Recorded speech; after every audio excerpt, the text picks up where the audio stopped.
આપના સ્વયંપ્રભા ઓનલાઈન ચેનલમાં હું ડૉક્ટર વિનોદ મીના આપનું હાર્દિક અભિવાદન કરું છું. આજના આપણા આ લેક્ચરમાં આપણે બેરોજગારીની માપણી અથવા તો મેઝરમેન્ટ્સ તેને કઈ રીતે ઓછું કરી શકાય એના વિશે ચર્ચા કરીશું.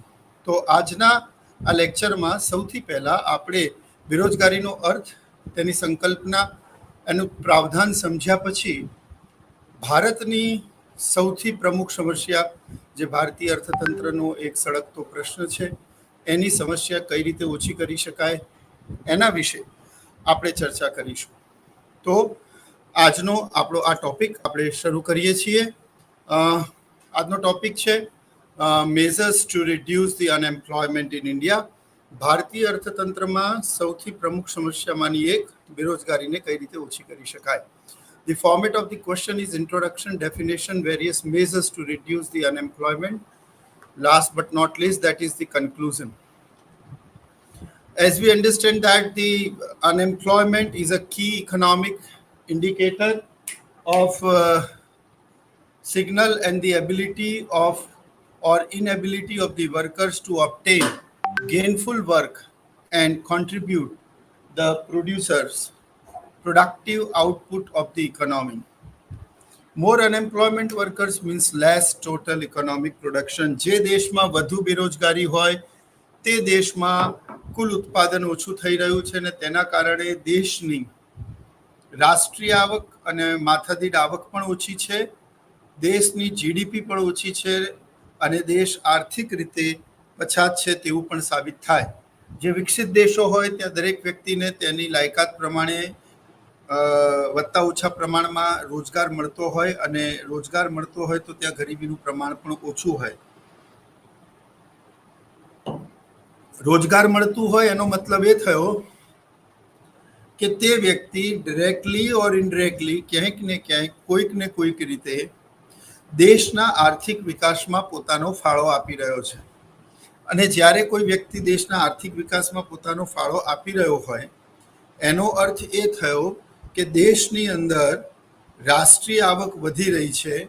જો તે વ્યક્તિ બેરોજગાર હોય તો એનો મતલબ એ થયો કે અર્થતંત્રમાં તે વ્યક્તિ બેરોજગાર હોય તેનો અર્થ એવો થયો કે અર્થતંત્રની અંદર તે વ્યક્તિ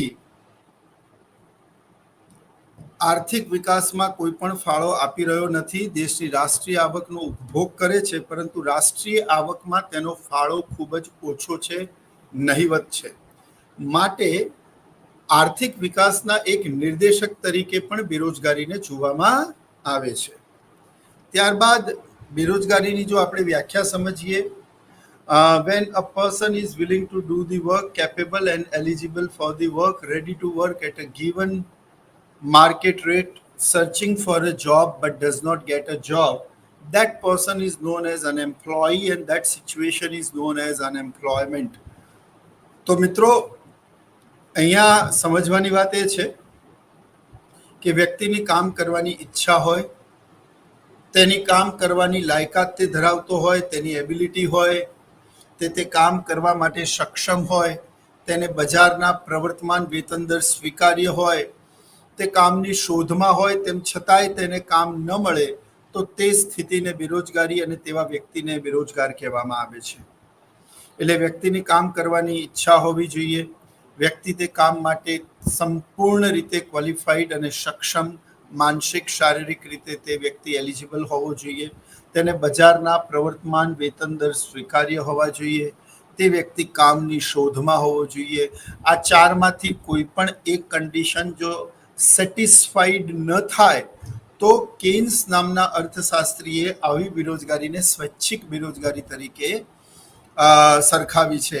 એટલે કે અર્થતંત્રમાં કોઈ વ્યક્તિને કામ મળતું હોય પણ તે પોતાની ઈચ્છાથી તે કામ સ્વીકારતો ના હોય, કામ કરવા તૈયાર ના હોય, બજારના પ્રવર્તમાન વેતન દર સ્વીકાર્ય ના હોય, તે કામની શોધમાં ના હોય તો તેને બેરોજગાર કહેવાય નહીં. તો આવા બેરોજગારોને કેન્સે સ્વૈચ્છિક બેરોજગારો તરીકે ઓળખાવ્યા છે. મિત્રો, હવે આપણે આ વ્યાખ્યા ભણ્યા પછી બેરોજગારીના ઉપાયો કઈ રીતે આપણા દેશમાં બેરોજગારી ઘટાડી શકાય તેની ચર્ચા આપણે કરીશું. તો જે કારણો છે ને મિત્રો, એ જ સમજીએ તો તેના ઉપાયો પણ છે. જેમ કે વસ્તી વધારાનો ઊંચો દર, જો તે કારણ છે તો તેને ઘટાડીને બેરોજગારીમાં પણ ઘટાડો કરી શકાય છે. પછાત ખેતી, જો એ કારણ છે તો ખેતી ક્ષેત્રનો વિકાસ કરીને બેરોજગારી ઘટાડી શકાય છે. ઓછું શિક્ષણ અથવા તો ખામીયુક્ત શિક્ષણ, તો શિક્ષણમાં વધારો અને ટેકનિકલ શિક્ષણ, વ્યવસાયલક્ષી શિક્ષણની અંદર એવા કોર્સીસનો સમાવેશ જેનાથી એ લોકોને કાર્ય મળે, એનાથી બેરોજગારી ઘટાડી શકાય. માનવ આયોજનનો અભાવ, તો માનવીઓનો કઈ રીતે ચોક્કસ ઉપયોગ કરી શકાય, તેનું પ્રોપર પ્લાનિંગ કરીને કઈ રીતે બેરોજગારી ઘટાડી શકાય, જેનાથી સમાજ, રાષ્ટ્ર અને વ્યક્તિ વિશેષ બધાને લાભ થાય, તે પ્રકારનું આયોજન કઈ રીતે કરી શકાય, તે એનો ઉપાય છે. તો જે મૂળતઃ કારણ છે તે ઉપાયો પણ છે, પણ આપણે તેની રજૂઆત તદ્દન અલગ રીતે કરવાની છે. તો સૌથી પહેલો ઉપાય તમે જાણો છો કે તમામ સમસ્યાઓનું ઘર જો કોઈ હોય તો તે પોપ્યુલેશન છે, એટલે કે વસ્તી વધારો છે. 3P are the common problem of the world. P for poverty, P for pollution, and P for population. So population is the most dangerous among this all. તો જે પોપ્યુલેશન છે એમાં ભારત જ્યારે આઝાદ થયું મિત્રો, તો તમે એનો જો ઇતિહાસ સમજશો, આઝાદીના સમયમાં ભારતની વસ્તી 36 કરોડની આસપાસ હતી. 2001ની વસ્તી ગણતરીમાં સર્વપ્રથમ ભારતે ચીન પછી 100 કરોડની વસ્તી વટાવી. 2011માં ભારતની વસ્તી 121 કરોડની આસપાસ થઈ. 2021માં વસ્તી ગણતરી કરવાની હતી, પરંતુ કોરોના અને કોવિડ પેન્ડેમિકના કારણે તે થઈ શક્યું નહીં.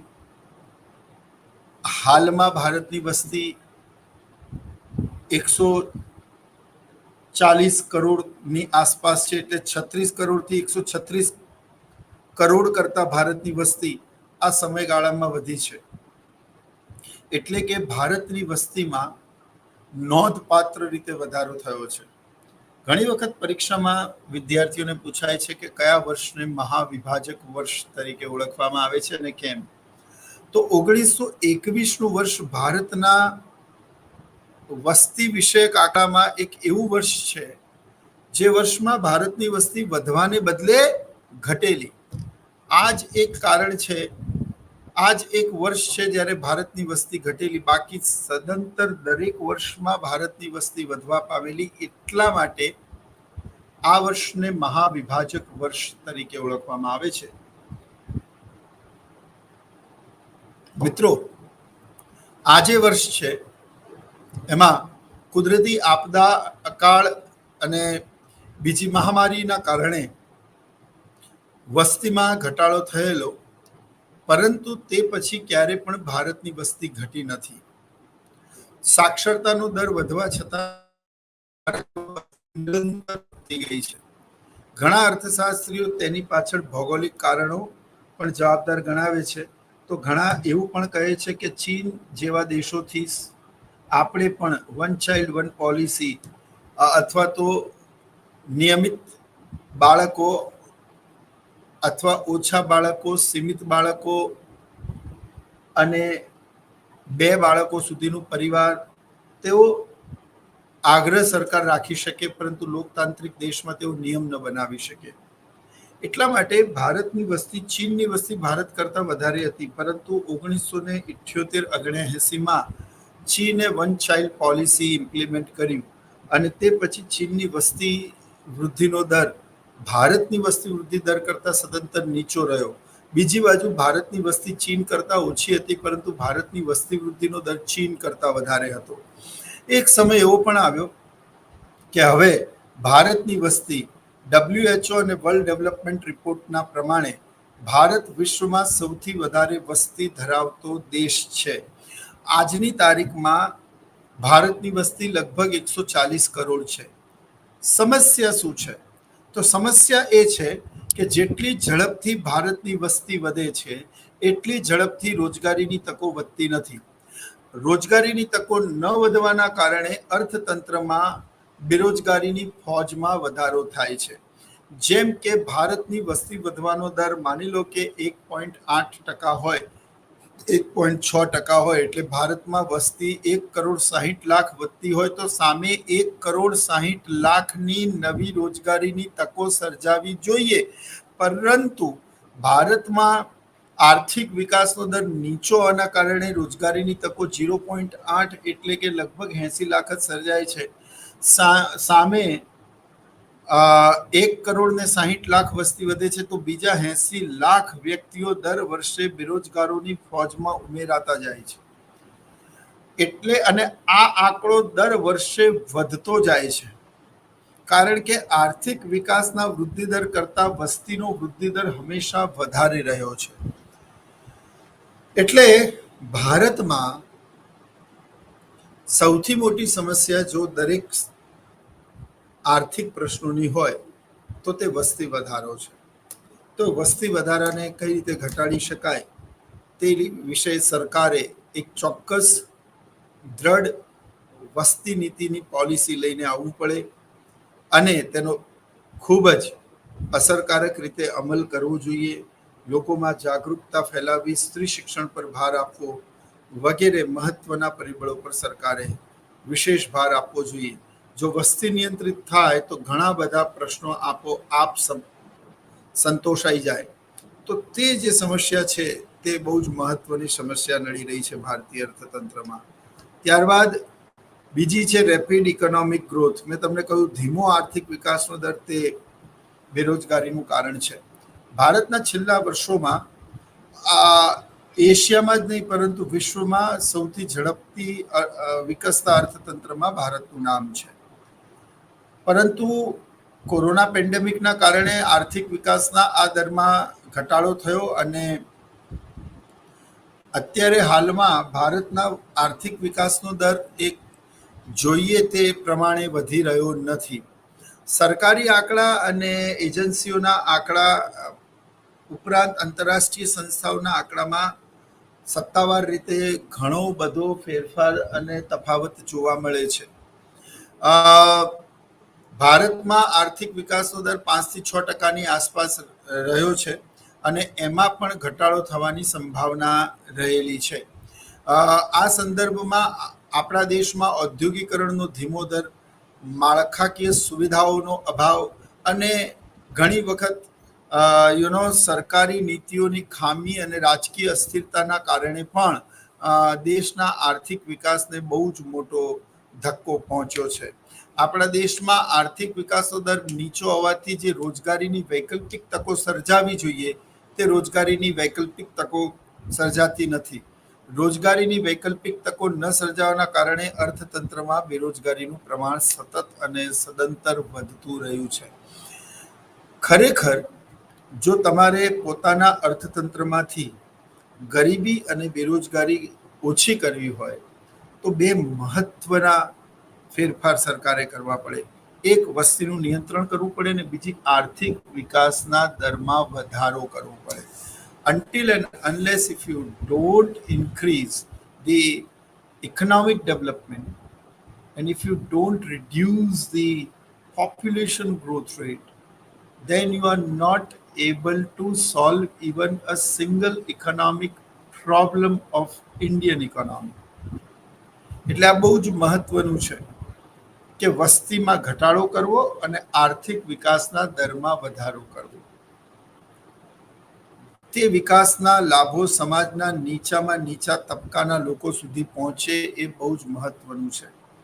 The real development, it's a development which is start from the top but finish up to bottom. It must be. So, समाज के नीचे तबके के लोग, समाज के गरीब से गरीब लोग, समाज के मजदूर लोग, समाज के शोषित और कुचले हुए वर्ग के लोग, समाज के गांव के इंटीरियर रिमोट एरिया के लोग, जहां पर सरकार के आर्थिक विकास, ग्राम प्रधानमंत्री सड़क रोजगार योजना या पंडित दीनदयाल स्वर्णिम जयंती रोजगार योजना, फूड फॉर वर्क, ऐसी सारी योजनाएं जब उन तक पहुंचेगी और उनके आर्थिक विकास में देश का आर्थिक विकास भी रहा हुआ होगा, तभी देश के की आर्थिक रूप से कायापलट होगी. એટલે કે આપણા દેશમાં સરકારના આર્થિક વિકાસના લાભો અમુક ચોક્કસ વર્ગો સુધી સીમિત ન રહેતા સમાજના નીચા ગરીબ શોષિત વર્ગો સુધી, ગ્રામ્ય વિસ્તારમાં અંતરિયાળ ગ્રામ્ય વિસ્તારો સુધી પહોંચે તે ખૂબ જ મહત્વનું અને જરૂરી છે. આવું કરવાથી આપણા દેશમાં ગ્રામ્ય વિસ્તારોની બેરોજગારીમાં 100% ઘટાડો થશે.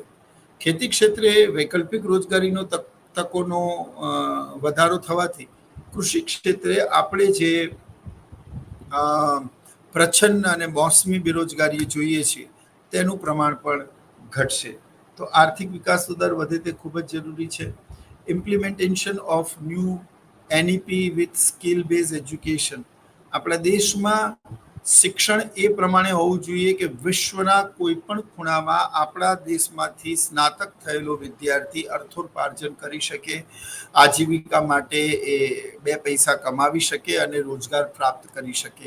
It means the subject and the pattern of the education system, it should be universal, it should be acceptable across the world, it should be uh, accepted by the all countries across the world.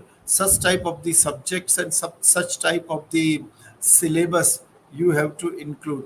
તો new education પોલિસીમાં આ વાતનું ખાસ ધ્યાન રાખવામાં આવ્યું છે અને એટલા જ માટે જૂન 2023 એટલે આ વર્ષથી જે વિદ્યાર્થીઓ ધોરણ 12માં પાસ કરીને હમણાં જ ધોરણ 12નું ઇન શોર્ટ આજે જ રિઝલ્ટ આવ્યું છે અને જે વિદ્યાર્થીઓ કોલેજીસમાં એડમિશન લેશે એ તમામ વિદ્યાર્થીઓને ગ્રેજ્યુએશન હવે 4 વર્ષનું કરવાનું રહેશે. વિશ્વના બીજા દેશોમાં એજ્યુકેશન પોલિસી 12+4 કે 12+5ની હતી અને છે. ભારતમાં 12+3ની હતી. એટલે આપણે જ્યારે પણ વિદેશ જઈએ કે આપણા દેશનો કોઈ પણ વિદ્યાર્થી જ્યારે વિદેશ જાય ત્યારે તેને ત્યાંની એજ્યુકેશન પોલિસી પ્રમાણે 1 વર્ષ કે 2 વર્ષ ત્યાં ભણવું પડે અને ત્યાં એજ્યુકેશનમાં પૈસા ચૂકવવા પડે, જેનાથી તે દેશની અર્થતંત્ર અને તે દેશની ઇકોનોમીને લાભ પહોંચે અને આપણા દેશમાંથી પૈસા તે દેશમાં જવાથી તે દેશની અર્થતંત્ર વધારે મજબૂત થાય. આવું ન બનતા અને આપણા દેશની એજ્યુકેશન પોલિસી પણ ક્યાંક વૈશ્વિક સ્તરે મેચ કરી શકે એટલા માટે ન્યૂ એજ્યુકેશન પોલિસીમાં ગ્રેજ્યુએશન 12+4 અને પછી 1 જ વર્ષમાં પોસ્ટ ગ્રેજ્યુએશનની ડિગ્રી આપીને વિદ્યાર્થીઓને જ્યારે વિદેશ મોકલવામાં આવે તો ત્યારે તેમને ફર્ધર એજ્યુકેશન ન મેળવવું પડે, તે લોકો સીધા વર્ક વિઝા મેળવીને ત્યાં કામ કરી શકે અને ન કેવલ પોતાનું પરંતુ દેશની અંદર પણ આર્થિક સદ્ધરતા લાવી શકે. તો ન્યૂ એજ્યુકેશન પોલિસીમાં જે ટેકનિકલ નોલેજ છે, જે વ્યવસાયલક્ષી શિક્ષણ છે, તેવા શિક્ષણમાં વધારો કરવો. મોટા મોટા ઉદ્યોગપતિઓને બોલાવવા, તેમની ડિમાન્ડ શું છે, તે કયા પ્રકારના ગ્રેજ્યુએટ યુવક યુવતીઓ ઈચ્છે છે, એ યુવક યુવતીઓમાં કયા પ્રકારની સ્કિલ હોવી જોઈએ, એમની સાથે ચર્ચા કરી, બીજા શિક્ષણવિદો જે છે એમની સાથે ચર્ચા કરીને એક એવો કોર્સ ડિઝાઇન કરવામાં આવે કે ગ્રેજ્યુએટ થઈને કંપનીમાં નોકરી માટે આવેલા વિદ્યાર્થીઓને અલગથી ટ્રેનિંગ ના આપવી પડે. એના વિશે જ્યારે તે લોકો ગ્રેજ્યુએશન કરતા હોય ત્યારે જ તેમને આવી બધી કંપનીના ઇન્ડસ્ટ્રીયલ વિઝિટ, પ્રોજેક્ટ રિપોર્ટ, અહેવાલ તૈયાર કરવા વગેરે સાથે પ્રેક્ટિકલ વર્ક સાથે જોડવા, જેથી કરીને તે લોકો સીધે સીધા આ કંપનીને જાણતા હોય, સમજતા હોય, તેના એન્વાયરમેન્ટ વિશે, તેના કલ્ચર વિશે એ લોકોએ તેની મુલાકાત લીધી હોય, તેનો પ્રોજેક્ટ જમા કરેલો હોય, તેનું વર્ક સિસ્ટમ પ્રોસિજર શું છે ખબર હોય, તો કંપનીએ એક અલગ ટ્રેનિંગ સેન્ટરના ઊભું કરવું પડે, તેમાં બહુ જ મોટી સંખ્યામાં મેનપાવરના ડિપ્લોયડ કરવો પડે અને તેમાં બહુ મોટા પ્રમાણમાં ખર્ચ ના કરવો પડે. ઉપરાંત આ રીતે ગ્રેજ્યુએટ થયેલા તમામ વિદ્યાર્થીઓને રોજગાર મળી રહે અને તેમની આજીવિકા ચાલતી રહે, તે લોકોને બેરોજગાર ના બેસી રહેવું પડે, તે પણ ખૂબ જ મહત્વનું છે. એટલે ન્યૂ એજ્યુકેશન પોલિસીમાં આ પ્રકારનું શિક્ષણ, પ્રેક્ટિકલ નોલેજ,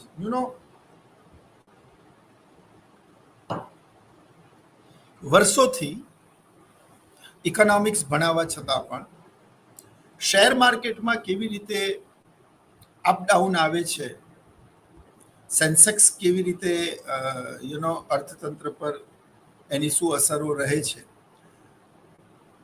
આ બાબતનું જ્ઞાન પુસ્તક કરતા જો એ બાળકોને શેર માર્કેટની મુલાકાત કરાવવામાં આવે, ત્યાં એક એમનો એક્સપર્ટ લેક્ચર અને રોજ ટ્રેડિંગ કરતા કોઈક આર્થિક સલાહકારનો એક લેક્ચર ગોઠવવામાં આવે, વિદ્યાર્થીઓને એકાઉન્ટન્સી ભણાવવામાં આવે છે, એ એક પુસ્તકીય જ્ઞાન છે, પરંતુ કોઈ સીએ ચાર્ટર્ડ એકાઉન્ટન્ટ વ્યક્તિનું એક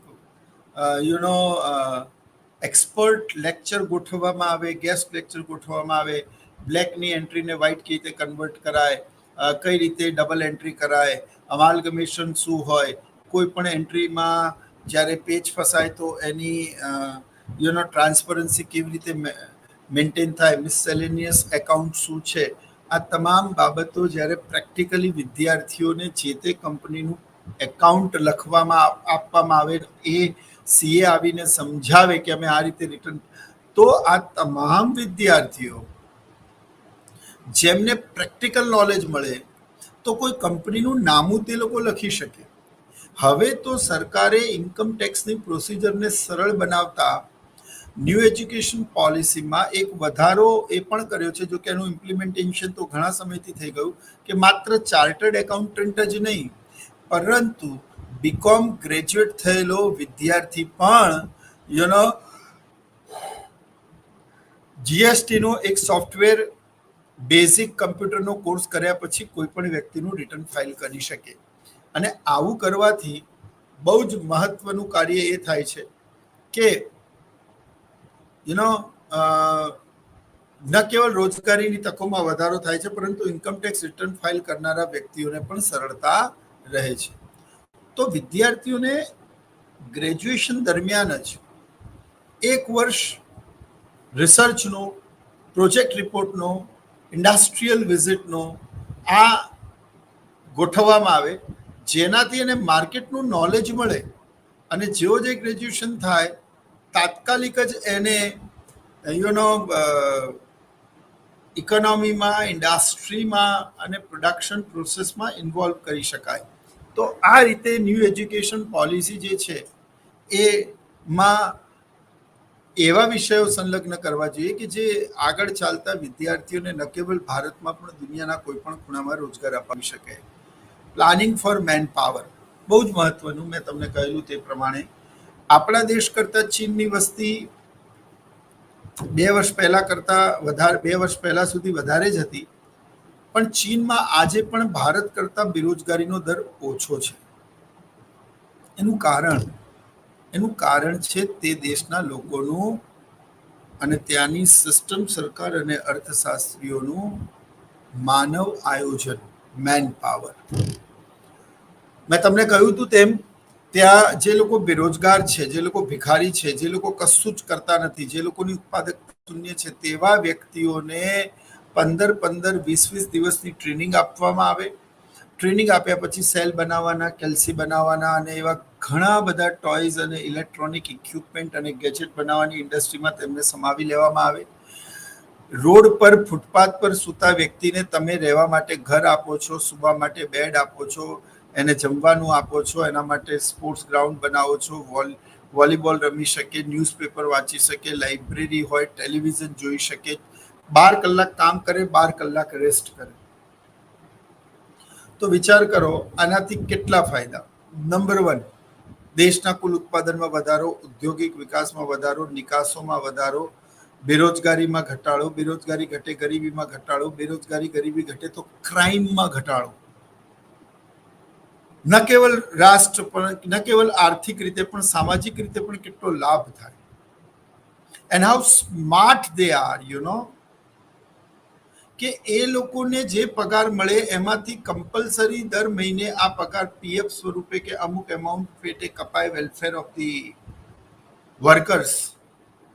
અને તેના જ વ્યાજમાંથી તેમને આ પ્રકારની સુવિધાઓ તે કંપની પૂરી પાડે.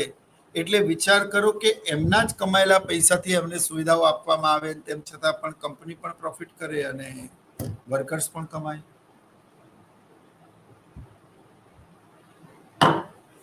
તો મિત્રો, આ રીતનું મેન પાવર પ્લાનિંગ કરવું પડે. આપણા દેશના ઘણા બધા રાજ્યોમાં આપણી ન કેવલ માનવ સંપત્તિ પણ કુદરતી સંપત્તિ પણ વપરાયેલી રહી છે. રેગ્નાર નર્ક્સ નામના અર્થશાસ્ત્રી તો ભારત વિશે એવું કહેલું કે India is a poor because she is poor. India માટે શી શબ્દ વાપરેલો. ભારત એ સ્વર્ણના સિંહાસન પર બેઠેલો ભિખારી છે. હવે સુવર્ણનું સિંહાસન એટલે કુદરતી સંપદા છે.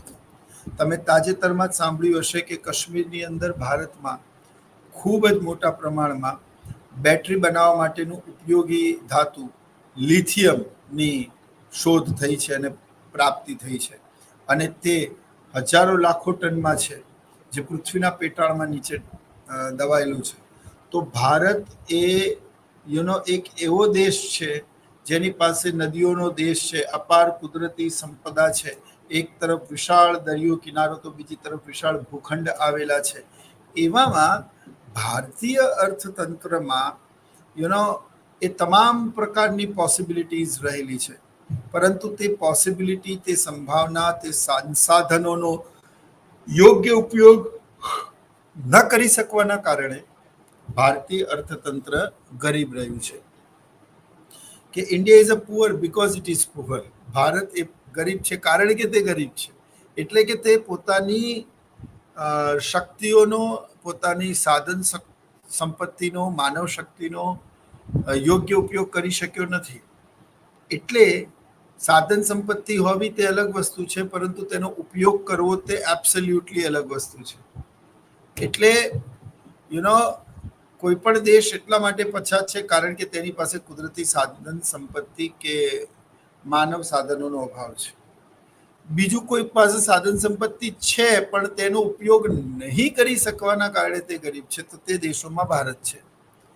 ભારત પાસે સાધન સંપત્તિ નથી તેવું નથી. વિશ્વનો 7મા નંબરનો સૌથી મોટો દેશ, માનવ શ્રમ ખૂબ મોટા પ્રમાણમાં, નિયોજન શક્તિ પણ ખૂબ મોટા પ્રમાણમાં, રાષ્ટ્રીય આવક પણ ભારતની હવે પહેલા કરતા ખાસી એવી થઈ છે, પરંતુ તેનો યોગ્ય ઉપયોગ ન થવાના કારણે, યોગ્ય આયોજનના અભાવના કારણે, સંસાધનોનો પણ વપરાયેલું ઉત્પાદન અને અનયુટિલાઇઝ રિસોર્સિસના કારણે જે પ્રોગ્રેસ કે ડેવલપમેન્ટ ઇન્ડિયન ઇકોનોમીને મળવું જોઈએ તે મળી શક્યું નહીં. તો આ પણ એક કારણ છે. તે પછી ઇમ્પ્રૂવ ધ ઇન્ફ્રાસ્ટ્રક્ચર ફેસિલિટીઝ. ભારત એ 1962નું યુદ્ધ હાર્યું એની પાછળનું પ્રમુખ કારણ ઇન્ફ્રાસ્ટ્રક્ચર ફેસિલિટીઝનો અભાવ હતો. ચીને ઓચિંતા આક્રમણ કર્યું ને એવી દુર્ગમ ચોટીઓ હતી કે ત્યાં રીઇન્ફોર્સમેન્ટ પહોંચાડી શકાય નહીં. એટલે એક પોસ્ટને બચાવવા માટે એક ટુકડી ક્યાં સુધી લડી શકે? ક્યારેક તો એનું એમ્યુનેશન ખતમ થશે, એના શસ્ત્રો અને એની પાસે દારૂગોળો ખતમ થશે, તેની પાસે જમવાનું ખતમ થશે. એટલે સર્ટેન પોઈન્ટ સુધી રીઇન્ફોર્સમેન્ટ એને મળવી જોઈએ.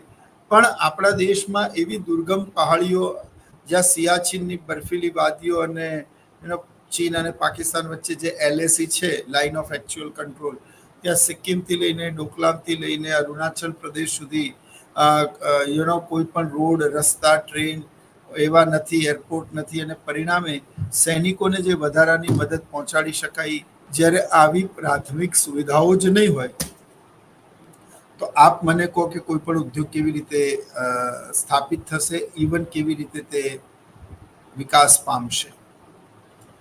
વિશ્વના જેટલા પણ ધનિક દેશો તમે જોશો ને મિત્રો, એ બધા જ ધનિક દેશોમાં એક વસ્તુ બહુ કોમન છે,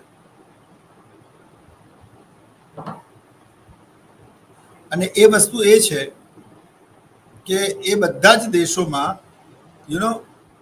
બુલેટ ટ્રેન છે, ઇન્ટરનેટની સ્પીડ ખૂબ સરસ છે, ઇન્ફ્રાસ્ટ્રક્ચર ફેસિલિટી અદ્ભુત છે.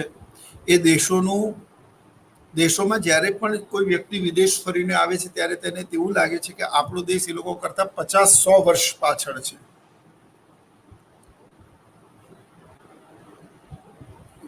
વરસાદ પડે છે 2 કલાક પછી ખબર નથી હોતી કે અહીંયા વરસાદ પડેલો, એવી ડ્રેનેજ સિસ્ટમ છે. આપણે ત્યાં તો ગયા ચોમાસાના નિશાન અત્યારે પણ છે. તો પ્રશ્ન એ છે મિત્રો કે ઇન્ફ્રાસ્ટ્રક્ચર ફેસિલિટીઝ બહુ જ સોલિડ હોવી જોઈએ. જો કે ભારતે છેલ્લા અમુક વર્ષોમાં રોડ, રસ્તા, વીજળી અને એની પાછળ ખૂબ સરસ કામ કર્યું છે. તેમ છતાં પણ ભારતીય અર્થતંત્રની જરૂરિયાતો અને ભારતીય જનસંખ્યાને ધ્યાનમાં રાખતા તે હજી પણ ખૂબ જ ઓછા છે. વિશ્વના બીજા દેશોમાં આપણે જોઈએ તો જર્મનીમાં 3,500 વ્યક્તિઓ એક બેંક છે, કેનેડામાં 4,000 વ્યક્તિઓ એક બેંક છે, ઇંગ્લેન્ડમાં 5,000ની વ્યક્તિ એક બેંક છે, અમેરિકામાં 6,000ની વ્યક્તિ એક બેંક છે, જ્યારે ભારતમાં આજે પણ 12,000 વ્યક્તિઓએ એક બેંક છે. એટલે બેન્કિંગ સેવાઓનો અભાવ છે, ઇન્સ્યોરન્સ કંપનીનો.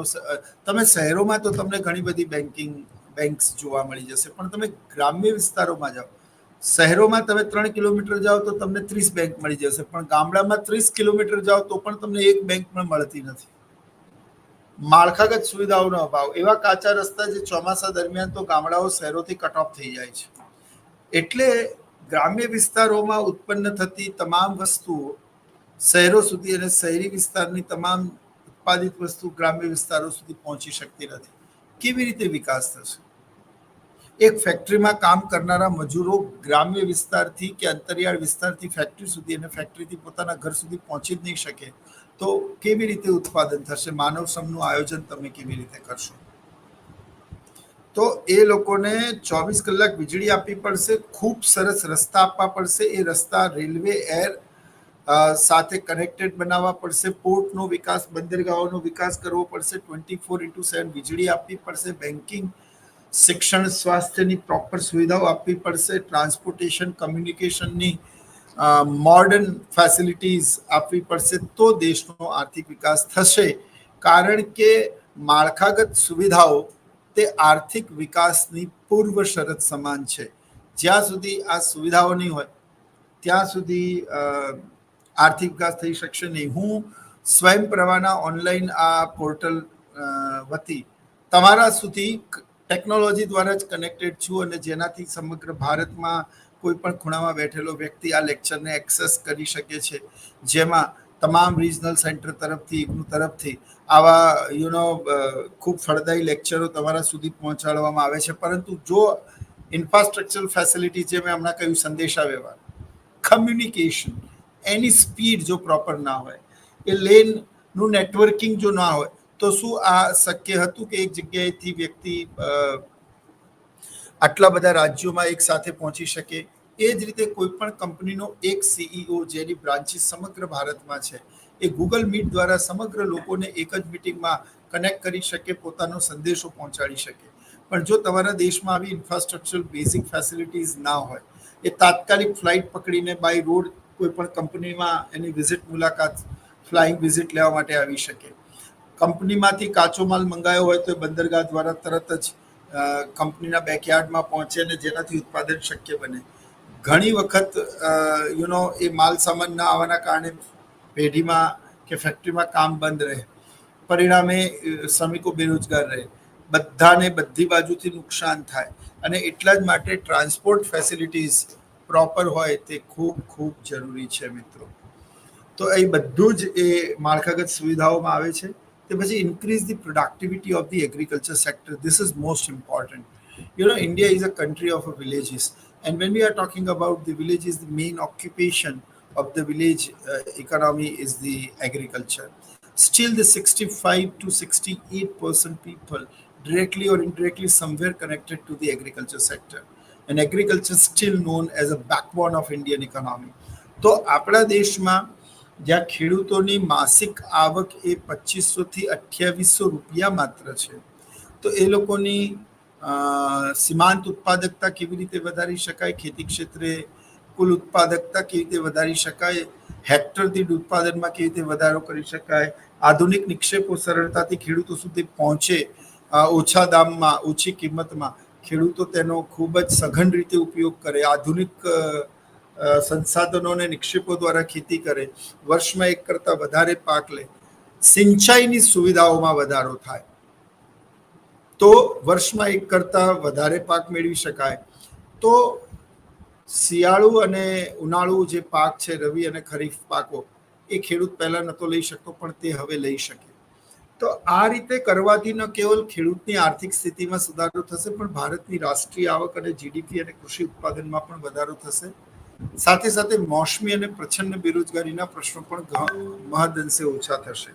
રેગના નકશે જે રીતે ભારતીય ખેતીમાં રહેલા ખેડૂતોને ગર્ભિત બચતો તરીકે ઓળખાવેલા, કે આ લોકો દેખીતી રીતે એક ઉત્પાદન પ્રક્રિયામાં રોકાયેલા છે, પરંતુ કુલ ઉત્પાદનમાં તેનો ફાળો શૂન્ય છે, અને તેમને તે ઉત્પાદન પ્રક્રિયામાંથી દૂર કરી દેવામાં આવે, તેમ છતાં પણ કુલ ઉત્પાદન પર કોઈ ફરક પડે નહીં. તો આવા વ્યક્તિઓને જો તમે ઘરથી દૂર કરો તો બે ફાયદા થાય. ઘરમાં એક ખાનારો ઓછો થયો એટલે ગર્ભિત બચત થઈ. બીજું, ઘરની કુલ આવકમાં તો કોઈ ફરક પડ્યો જ નહીં. 5 જણા બે જ કામ કરતા હતા, 4 જણાના કામ કરવાથી પણ ઉત્પાદન એનું એ જ રહ્યું, તો ઘરની માસિક આવક એની એ જ રહી. ઉપરાંત એક વ્યક્તિ ઓછો થઈ ગયો તો એટલું ખર્ચ ઓછું થઈ ગયું ઘરમાં. બીજી બાજુ એ વ્યક્તિ ગામડેથી શહેરમાં જઈને કે એક સ્થળેથી બીજા સ્થળે જ્યારે રોજગારી પ્રાપ્ત કરે છે, ત્યારે એ પોતે પણ કમાય છે, વ્યક્તિ પણ કમાય છે, અને કુટુંબની કુલ આવક એમાં વધારો થાય છે.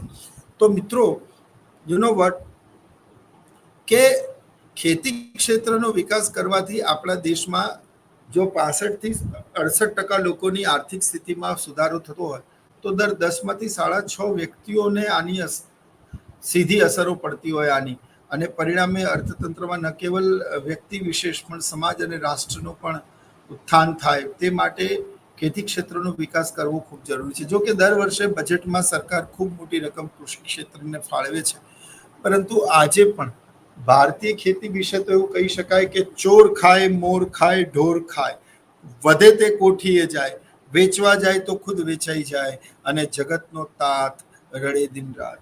એટલે ભારતીય ખેતી અને ખેડૂત નબળા છે તેવું નહીં. ખેડ ખાતર ને પાણી, સમૃદ્ધિ લાવે તાણી. જો ખેડૂતોને ચોક્કસ ઇનપુટ્સ આપવામાં આવે, પર્યાપ્ત પાણી આપવામાં આવે, તો તે ચોક્કસ ધરતીની છાતી ફાડીને એવું અનાજ પકવી શકે જે બીજા દેશોમાં થાય છે. તો આધુનિક નિક્ષેપોની અવેબિલિટી સરકારે વધારવી પડે, તેના વિતરણ કેન્દ્રો અને તેના ઉપરની સબસિડી આપીને તેને સસ્તા બનાવવા પડે. નાબાર્ડ જેવી સંસ્થાઓ કૃષિ ક્ષેત્રે આર્થિક ધિરાણ આપવામાં મહત્વની ભૂમિકા ભજવી રહી છે. રૂરલ રિજનલ બેંક પણ એમાં મહત્વની ભૂમિકા ભજવી રહી છે, પરંતુ જોઈએ તેટલી વસ્તીના સંદર્ભમાં આ સંખ્યા ખૂબ જ ઓછી છે. ત્યારબાદ development of small and cottage industry. Small and cottage industry એ ખૂબ જ મહત્વની ઇન્ડસ્ટ્રી છે. એના 3-4 કારણો છે. નંબર 1 એ ઓછા મૂડીરોકાણે શરૂ થાય છે. એમાં યંત્રોની ઓછી જરૂર પડે છે, અને પરિણામે યંત્રોની ઓછી જરૂર પડે છે એટલે કે માનવ શ્રમ દ્વારા ઉત્પાદન થાય છે, અને જેટલું માનવ શ્રમનો વધારે ઉપયોગ થશે એટલું ઉત્પાદનમાં શું થશે મિત્રો? વધારો થશે. નંબર 3, આ વિકેન્દ્રીકરણ અર્થવ્યવસ્થા પર રચાયેલી સંસ્થાઓ છે. કોટેજ ઇન્ડસ્ટ્રી, અતિ નાના ઉદ્યોગો, ટચુકડા ઉદ્યોગો, ગૃહ ઉદ્યોગો, આ બધા ઉદ્યોગોમાં માલિક અને મજૂર વચ્ચેનું અંતર ખૂબ જ ઓછું હોય છે. આવકનો બહુ મોટો હિસ્સો માલિક અને બહુ ઓછો હિસ્સો શ્રમિકો વચ્ચે વહેંચાય છે. એવું અહીંયા નથી હોતું. જેમ જેમ ઉદ્યોગોનું કદ વધતું જાય છે, તેમ તેમ માલિકના હિસ્સે આવકનો હિસ્સો વધારે આવતો જાય છે, અને શ્રમિકોના હિસ્સે ઓછો આવે છે. એટલે જો લઘુ નાના ઉદ્યોગો, ખાદી, હેન્ડલૂમ, હેન્ડીક્રાફ્ટ, હસ્તકલા, કારીગરીના ઉદ્યોગો, ટચુકડા tiny industries, small scale industries, cottage industries, આનો જેમ જેમ વિકાસ થશે તેમ તેમ સ્વરોજગારીની તકો પણ વધશે. સાથે સાથે આપણા દેશમાં આવા ઉદ્યોગો મેક્સિમમ રોજગારીનું નિર્માણ કરે છે, પ્રદૂષણ પણ ઓછું કરે છે, સમાજની વિકેન્દ્રિત અર્થવ્યવસ્થા પર અને સિસ્ટમ પર આધારિત છે. માનવ શ્રમનો ઉપયોગ વધારે થતો હોવાના કારણે મૂડી પ્રધાન ઉત્પાદન પદ્ધતિમાં ઓટોનોમસ અને રોબોટિક કે કમ્પ્યુટરાઇઝ પ્રણાલીના કારણે જે લોકો બેરોજગાર બનતા હતા તે હવે અહીંયા થતા નથી. તો આ રીતે પણ બેરોજગારીમાં ઘટાડો કરી શકાય. જેના સ્મોલ અને કોટેજ ઇન્ડસ્ટ્રી માટે સરકારે SIDBI, small industrial development bank of India, પછી IDBI, industrial development bank of India, અને ઘણા બધા એવા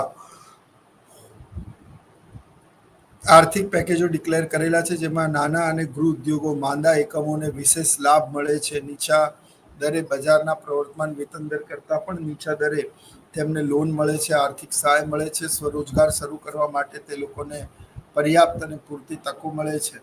પરિણામે આવા સ્મોલ સ્કેલ ઇન્ડસ્ટ્રીઝ એ રોજગારીની તકોમાં વધારો કરવાનું મહત્વનું ક્ષેત્ર બની રહે છે. સરકાર તરફથી પણ આવી સ્મોલ સ્કેલ ઇન્ડસ્ટ્રીને કરવેરામાંથી છૂટછાટ અને રાહત આપવામાં આવે છે. ત્યારબાદ લેબર ઇન્ટેન્સિવ પ્રોડક્શન મેથડ. દુનિયામાં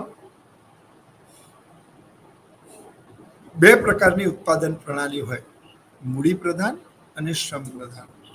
મૂડી પ્રધાન ઉત્પાદન પદ્ધતિમાં વધારેમાં વધારે ટેકનોલોજી, કેપિટલ અને મશીનરીઝનો ઉપયોગ થતો હોય. એક જીન્સ આવે છે જેનું નામ છે ફ્લાઇંગ મશીન, અને આ ફ્લાઇંગ મશીનનું જીન્સ એ 100% કમ્પ્યુટરાઇઝ, એટલે human untouch, I mean to say, આ જીન્સ છે.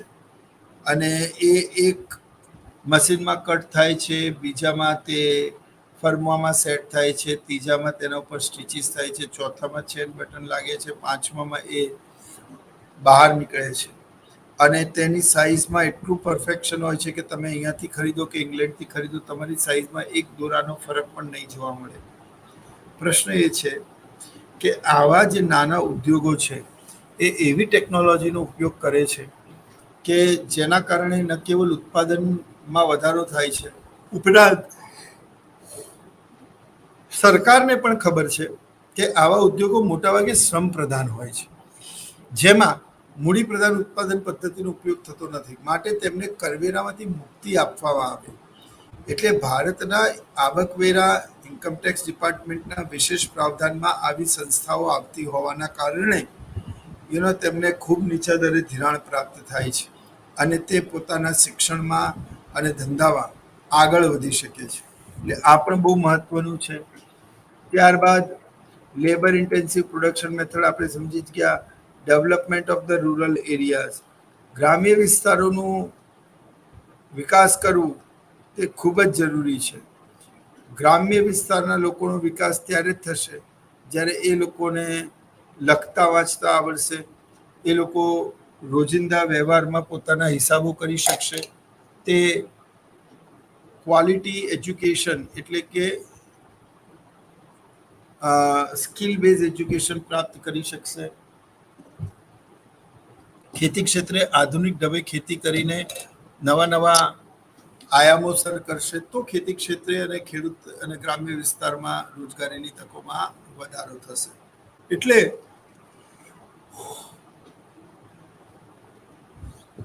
મહાત્મા ગાંધીજીએ કહેલું મિત્રો કે સાચું સ્વરાજ, ભારતમાં સાચું સ્વરાજ એ ગામડાઓમાં વસે છે, અને જ્યાં સુધી ગામડાઓનો વિકાસ કરવામાં નહીં આવે ત્યાં સુધી તે શહેર, રાજ્ય કે તે દેશનો વિકાસ થઈ શકશે નહીં.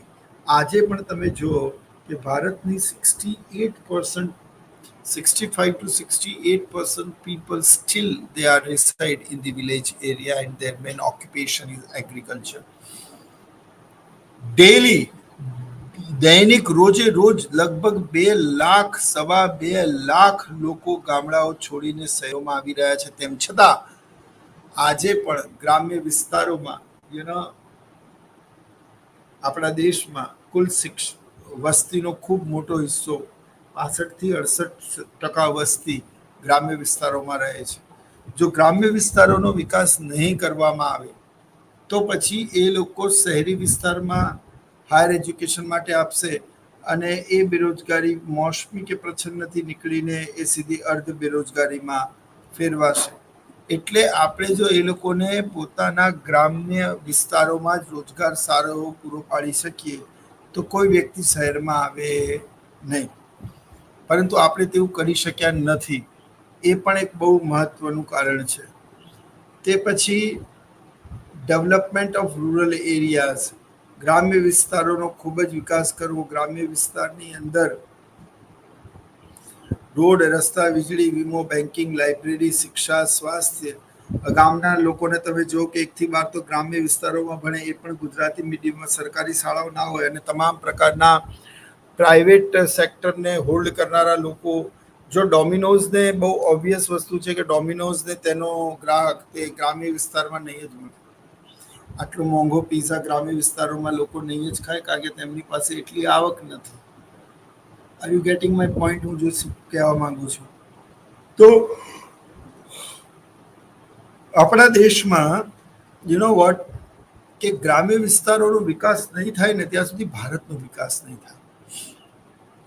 એક એવું ગામ જે ગામમાં પીવાનું સ્વચ્છ પાણી હોય, આરો દરેક ઘરમાં લાગેલા હોય, ગેસની સુવિધા હોય, હોસ્પિટલ હોય, એક સ્કૂલ હોય, એક કોલેજ હોય, અને આપણા કામ કરવાનું સ્થળ પણ નજીક હોય, બજાર પણ નજીક હોય, તો તે તમામ પ્રકારના વિસ્તારો ધીરે ધીરે મહાનગરપાલિકાઓની હદમાં આવતા જઈ રહ્યા છે. ભારતની કુલ જમીનમાં તો વધારો કરી શકાતો નથી મિત્રો, પરંતુ ડે બાય ડે ગ્રામ્ય વિસ્તારની વસ્તી ઘટી રહી છે અને શહેરોની વધી રહી છે. પરંતુ હજી પણ ભારતીય અર્થતંત્રના સંદર્ભમાં જોઈએ તો 65 થી 68% લોકો આજે પણ ગ્રામ્ય વિસ્તારમાં વસે છે. માટે ગ્રામ્ય વિસ્તારનો વિકાસ કરવો તે ખૂબ ખૂબ જરૂરી છે.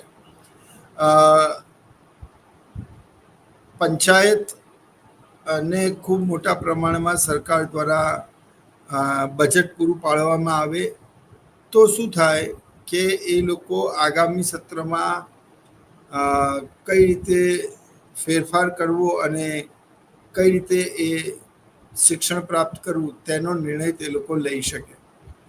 તો મિત્રો, ત્યારબાદ ડિસેન્ટ્રલાઇઝ ડેવલપમેન્ટ. ડિસેન્ટ્રલાઇઝ ડેવલપમેન્ટનો મતલબ શું? વિકેન્દ્રિત અર્થવ્યવસ્થા. એક વ્યવસ્થા છે જેમાં એક ક્લાસમાં 20 બાળકો છે. એક બાળક સમગ્ર અમદાવાદ જિલ્લાને ટોપ કરે છે, ગુજરાતમાં ગોલ્ડ મેડલ ટોપ લઈને આવે છે. બાકીના 19 ફેલ થઈ જાય છે. બીજી સિચ્યુએશન એ છે કે કોઈ ફેલ નથી થતું, 20 પાસ થઈ જાય છે, પણ કોઈનું મેડલ આવતો નથી. તો વધારે આદર્શ પરિસ્થિતિ શું છે? એક પાસ થાય, બાકીના બધા નપાસ થઈ જાય, એ કે બધા લોકો થોડા ઘણા વધતા ઓછા પ્રમાણમાં માર્ક્સ મેળવીને પણ બધા પાસ થઈ જાય, કોઈ ફેલ ના થાય. તો બીજી સિચ્યુએશન શ્રેષ્ઠ અને આદર્શ છે. તો મિત્રો, એ જ રીતે જ જ્યારે ડિસેન્ટ્રલાઇઝ્ડ ઇકોનોમીની વાત કરવામાં આવે ત્યારે આપણે એક એવી અર્થવ્યવસ્થા ઊભી કરીએ જે ડિસેન્ટ્રલાઇઝ્ડ ઇકોનોમી, કે જ્યાં સમાજના ગરીબ, નાના અને બેરોજગાર લોકોને રોજગાર મળે, તે લોકોની આર્થિક સ્થિતિમાં સુધારો થાય. ત્યારબાદ various programmes and schemes of the ગવર્મેન્ટે કયા પ્રોગ્રામ ડિક્લેર કર્યા છે તે આપણે જોઈએ. તો national food for work programme, national food for work programme, फिर स्वर्ण जयंती ग्राम स्वरोजगार योजना SGSY, स्वर्ण जयंती ग्राम स्वरोजगार योजना. પછી સંપૂર્ણ ગ્રામીણ રોજગાર યોજના. સંપૂર્ણ ગ્રામીણ રોજગાર યોજના, it means those who are having a Aadhaar card or on the basis of your authority, say for X નામક વ્યક્તિ, that person's surety, that you are you are a person of so and so, અને એટલા માટે એને ગ્રામ્ય વિસ્તારના લાભ મળવા જોઈએ. તો स्वर्ण जयंती ग्राम स्वरोजगार योजना, संपूर्ण ग्रामीण रोजगार योजना, फिर रूरल हाउसिंग इंदिरा आवास योजना.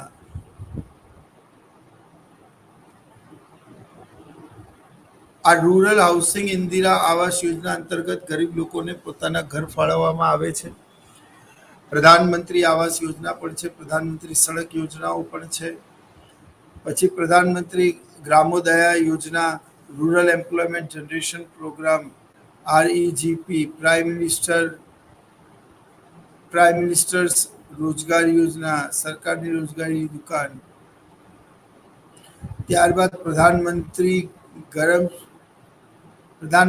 ગ્રામ સડક યોજના. આમાં ગ્રામ્ય વિસ્તારોમાં પાકા રસ્તા પહોંચાડવાનું, કારણ કે ગ્રામ્ય વિસ્તારો ચોમાસા દરમિયાન શહેરોથી બિલકુલ કટઅપ થઈ જતા હોય છે. એટલે એવું ના બને, ગ્રામ્યના લોકો શહેરો સુધી અને શહેરના લોકો ગામડાઓ સુધી આવી શકે તેવી વ્યવસ્થા કરવી. ત્યારબાદ રૂરલ એમ્પ્લોયમેન્ટ જનરેશન પ્રોગ્રામ.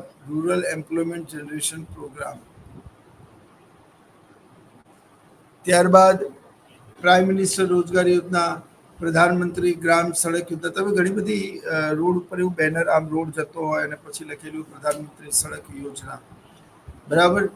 ત્યારબાદ integrated rural development programme, rural landless integrated rural development programme. Okay, rural landless employment guarantee programme. પછી training for rural youth for self employment.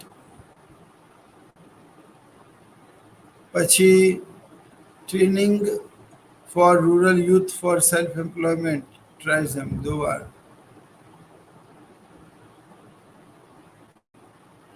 ત્યારબાદ Antyodaya programme, Mahatma Gandhi national rural employment guarantee act, MG NREGA અને Antyodaya programme. આ જ બધા કાર્યક્રમો મિત્રો આપણે બેરોજગારીમાં અને ગરીબીમાં પણ લખવાના છે. આ સિવાય RLEGP rural landless employment guarantee programme, food for work, તે પછી જવાહર રોજગાર યોજના, નહેરુ રોજગાર યોજના તમે લઈ જ આવ્યા છો. આ તમામ પ્રકારની યોજનાઓ, એમના વર્ષ, એ બધું જ લગભગ મને યાદ છે. તો મિત્રો, આ તમામ યોજનાઓનો મુખ્ય ઉદ્દેશ્ય એ હતો, આ બધી જ યોજનાઓ મોટા ભાગે 2 ઓક્ટોબર અથવા તો 1 જુલાઈને આ શરૂ કરાઈ હશે. એટલે 1 મે અને 2 એપ્રિલ, આ 2 એવી તારીખ છે જ્યારે ભારતીય અર્થતંત્રમાં ઘણા બધા આમૂલ પરિવર્તનો આવે છે. તો આ બધી જ યોજનાઓ ન કેવલ સ્વરોજગારી સર્જે છે, પણ તેમને રોજગાર મળવાથી તે લોકો પોતાના કુટુંબનું ભરણ પોષણ કરી શકે છે. પરિણામે આપણા દેશમાં બેરોજગારીનું પ્રમાણ ઘટે છે. સરકારે આવી ઘણી બધી યોજનાઓ, RLEGP rural landless employment guarantee programme, TRYSEM training for rural youth for self employment, પછી RLEGP rural landless employment guarantee programme, TRYSEM training for rural youth for self employment, આ પ્રકારની તમામ યોજનાઓ, JRY જવાહર રોજગાર યોજના, NRY નહેરુ રોજગાર યોજના, આ તમામ પ્રકારની યોજનાઓથી દેશની અંદર સર્વપ્રથમ શું થાય છે કે આપણા દેશની અંદર બેરોજગારીનું પ્રમાણ ઘટે છે. એટલે આ સાથે આજનો આ ટોપિક હું અહીંયા સમાપ્ત કરું છું મિત્રો. આઈ હોપ તમને લોકોને લેક્ચર્સમાં મજા આવી હશે અને આવતા સંસ્કરણમાં કોઈક નવી ભારતીય આર્થિક સમસ્યાની ચર્ચા આપણે કરીશું અને ફરી વખત મળીશું. ત્યાં સુધી જય હિન્દ અને નમસ્કાર.